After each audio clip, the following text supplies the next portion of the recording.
I have turbocharged thousands of cars in my lifetime. Not actually thousands, but I've turbocharged a lot of cars, and that's something that I've sort of been known for in the past. I wanted to sort of challenge myself and change up what I know and what I've done. Doing something unique that I have not done before is something I always like to chase, so we are going to do just that. When you're drifting, turbo noises are cool, but torque is way cooler. And the way to achieve that is through either a really nice NA engine that has 8 cylinders or a supercharger. A centrifugal supercharger is literally a turbo with a belt attached to it so that you get instant boost, and that's what we're gonna do. So today we're starting off a short series of me boosting, and it's gonna be so cool, guys, boosting my E46 wagon. This thing is going to be the ultimate party car, but it's also super simple, grassroots, keeping it very basic. We're gonna see how this goes. Supercharging for my very first time on one of the cars I drive the absolute most. Here we go. Check it out, boys.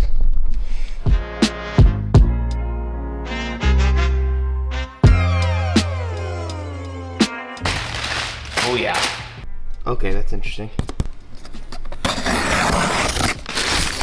Oh yeah.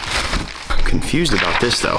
Thank you for choosing our bolt-on supercharger system. For reliable daily performance, vehicles 96 and newer can be provided ECU tuning software. See instructions below. Got something else for delivery. Ship to the address below. So I gotta take out my ECU, ship it to them, and hopefully they don't take forever. Not really sure why they can't just send like I have tuning software on my laptop, but I can't tune MS-43, so. Wish I had RK Tunes local. That would save my life. Now, full disclosure, I did pay for this, but I think it's one of the best kits out there, and this is from VF Engineering. It's a centrifugal supercharger, meaning it's, well, it's still a supercharger, but it's not one of the twin screws that you see on top of the engine, as simple as it is. This is basically a turbocharger with the spinny gear on it.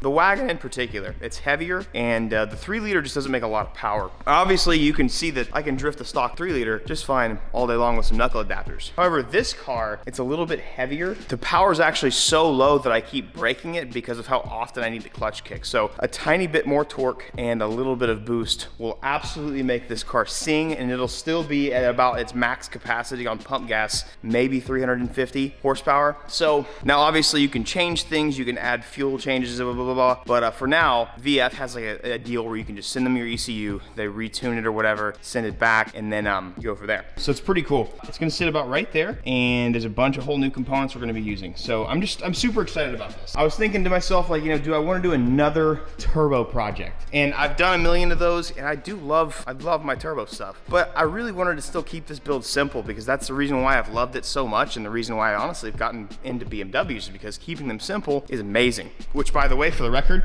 got a CNC 71 angle kit on this car now, which is super sick. The self-steering is gonna be fantastic. Got a new clutch that's here and new motor mounts and stuff to make it a little bit more solid. But this is gonna be the ripper car, dude. Love this thing. Anyways, back to this. This kit's neat. It actually comes with injectors.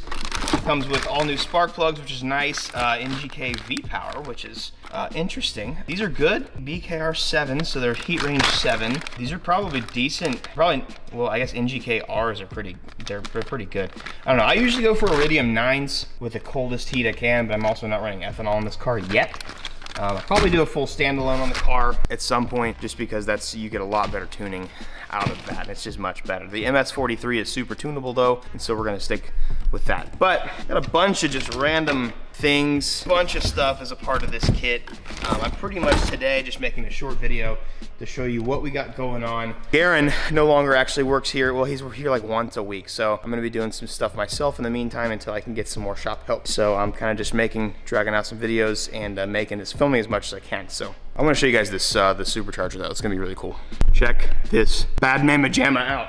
So the nice thing about superchargers, right, is they're an all-inclusive system that's a little bit easier to install than a turbo. Superchargers are just essentially they're belt-driven turbochargers to help maintain like a nice torque curve. I mean, you get immediate boost, that's what I want for this car. I would rather have some torque rather than horsepower so that I can clutch kick less and actually, believe it or not, in turn help the drivetrain more. So this is huge. I would say maybe even too big. But yeah, this is a massive Excuse me, I'm a little under the weather after Thanksgiving. My whole family's pretty much sick right now. So today's video is gonna be short, but pretty amped about this. The nice thing about superchargers is, so turbochargers are cool, but it's a lot more difficult to install them just because you have to be well, there's a lot of fabrication that goes into it. You have to make your own oil feed and returns. Thankfully, this one I think taps into Vanos or something. So it does use its own oil feed. It's got its own sort of sump system, if you will. So you don't have to drill into the oil pan, weld it into the oil pan. It's a lot easier in that sense. It's just superchargers are a lot more bolt-on and user-friendly. You don't have to weld up stuff for a wastegate. You don't have to do,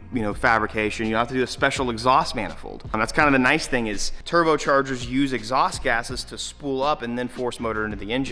Well, you bypass the whole exhaust thing. Granted, you're making less power off of a supercharger generally, but you're just using the belt-driven system from the car rather than the gases. So you don't have to get a nice expensive intake manifold, or exhaust manifold, sorry. You don't actually have to even change your intake manifold, which is also super cool, which you can. I'll probably end up doing an M50 one, and then down the line, I'd like to do an ECU and bigger injectors and E85 and stuff like that. But for now, it should just bolt on right around here. So it's gonna should sit right around here and take up all this space. It's gonna be pretty cool. It's gonna sit right there. It's gonna look super good. It's gonna mount sort of, I think I need to read the instructions, but I think it mounts somewhere down in there where the alternator is. And then I believe we actually might be robbing some oil pressure from this right here. We actually just rebuilt Vanos in this car too. That was another reason why I was kind of having some issues. Vanos was going out, so that did create some power loss. But with all that being said, supercharger is going to be absolutely rad. The system that they make, it seems super nice. It's all custom made. I mean, the lines are fairly simple, but it looks all very, very decently nice. The intake pipes are all custom shaped and pressed. That's pretty cool. Really cool little intake right here. I genuinely love the way that looks. You've got some, don't know what that means. I gotta read some M5415E.V. So that's an evap, I guess. And then you've also got injectors, but I'm gonna keep everything as unopened as I can at the moment to keep everything safe. I just wanna let you guys know, this is gonna be one of the more unique builds that I've done, and it's a wagon. So a supercharged stock engine BMW, I think it's gonna be absolutely rad. It's supposed to be moderately low horsepower, so I think with their tune, they say it makes 350. I don't think it actually makes that much. But the biggest thing is the torque difference is going to be wild. This car has very long gears because of the 346 rear differential. Second gear goes up to 70, 80 miles an hour. And you really know, you don't even touch third. And I might be able to touch third now. There's a lot of unique properties that these BMWs have that are sort of a workaround. Obviously a car like this, it's bone stock. And yes, I'm gonna fix this. I just need to get this little hole thing. Just want you guys to know that. But this car pretty much bone stock with a tune on it. I was able to rip on it for an entire weekend, do some tandems with cars that were much more capable than this one. With the 330 rear end, I'll be able to do a grippier tire setup. And now that I got the CNC 71 angle kit, I'll actually be able to steer a lot better. The self steer is gonna be way better. And then I got a new clutch to pop into it and motor mounts and a couple things to stiffen up the car just a little bit more to make it a little more fun for the next track day. So I am very excited about this car, and the BMW stuff has just been so enjoyable for me, and I'm genuinely amped about it. This car is gonna be sick though. I do end up at some point, I wanna do an actual full cage. As you can see right here, got some billet shifters and stuff like that from CNC 71, so that's gonna be awesome. Gonna kind of turn this car into more of a race car, if you will. Probably do a cage, but leave enough room, so that we can have maybe some seats back here for the boys, and then go from there. I don't know what else to tell you guys today, but that is it. So VF Engineering kit, again, they did provide us with a little bit of a discount, so super thankful for that. It's just gonna be really cool. Something I haven't approached before, and it's gonna be something that's super unique that should be fairly simple to take care of. So I'm gonna get the ECU out and ship it off immediately so that I can get that back ASAP. Also, Garen no longer works here full-time. Hopefully he's gonna still be able to come here a few days a week. So now it's gonna be just me for a little while, tackling some stuff for the winter. But thankfully it's winter, and all I'm really doing is building a pro car. All I'm doing, and then doing some stuff there, and just mainly driving and having fun in the meantime. Hope you liked part one. We've got a lot more to go. This install process is super fun, and I'm excited to see what you guys think about it, and I'm even more excited to drive it. As we speak, we are working on the 330, the giveaway 330.